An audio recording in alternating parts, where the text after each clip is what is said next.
这样做的丝瓜汤，汤鲜味美又清淡，夏天喝着特别不错。老少皆宜，喜欢的也可以试着做一下。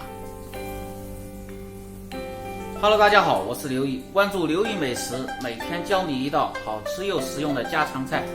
今天分享的是丝瓜煎蛋汤。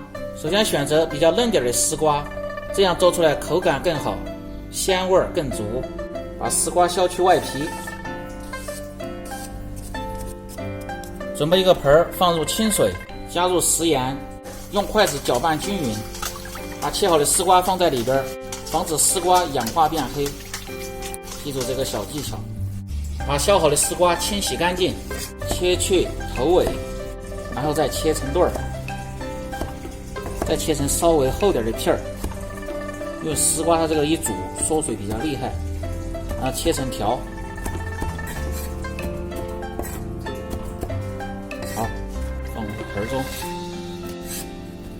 准备一根小葱，把葱白和葱叶分开切，把葱白部位切成片儿，用来炝锅用。这样熬出来汤颜色又好看，而且又香。切记不要用葱叶来炝锅，用葱叶炝锅会导致汤熬熟以后，汤的上面飘着一层小黑点，会影响食欲，而且呢也不香。切好放入小盆中，然后把葱叶切成葱花，在出锅的时候放在汤上面，喝着又香而且又好看。切好放入碗中，再切点生姜，这生姜最好是切姜片。好，2个鸡蛋打入碗中，把鸡蛋搅散备用。食材已准备好，开做。先把锅烧干，放入适量的葱油，把锅润一下，再放入适量的猪油，油热下入鸡蛋液，先静置4秒钟，然后把这个鸡蛋液向着两边摇一下，必须要煎至一面金黄，大概在1分钟左右。稍微摇一下，让受热均匀，能闻着香味了，然后翻面。好，看这面就是焦黄的，然后再保持中火，煎个30秒左右。这一面也是发泡了，就证明下边也煎的差不多了。可以翻过来看一下。好，煎成这样，然后先倒出，放入少许的猪油，下入切好的葱段、姜片，小火炒香，稍微多炒一下。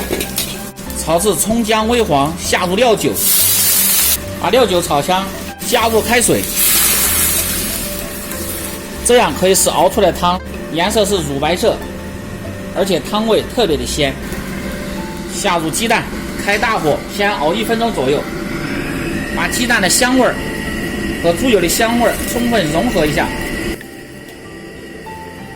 有锅盖的盖上锅盖，看一下这个汤是不是特别的白。把丝瓜控水，下入锅中，大火烧开，调味放入盐，少许的胡椒粉，就这2样调料就可以了。这样熬出来丝瓜汤非常的鲜，非常的香，能吃到丝瓜的清香味。盖上锅盖，保持中火，再熬1分钟。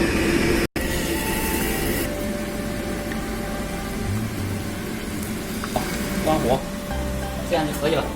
放入碗中，最后再放入葱花。这样做的丝瓜鸡蛋汤，汤鲜味美，丝瓜滑嫩，滋补又好吃。好了，今天的视频就到这里了。如果喜欢我做的菜，请帮忙点赞和转发。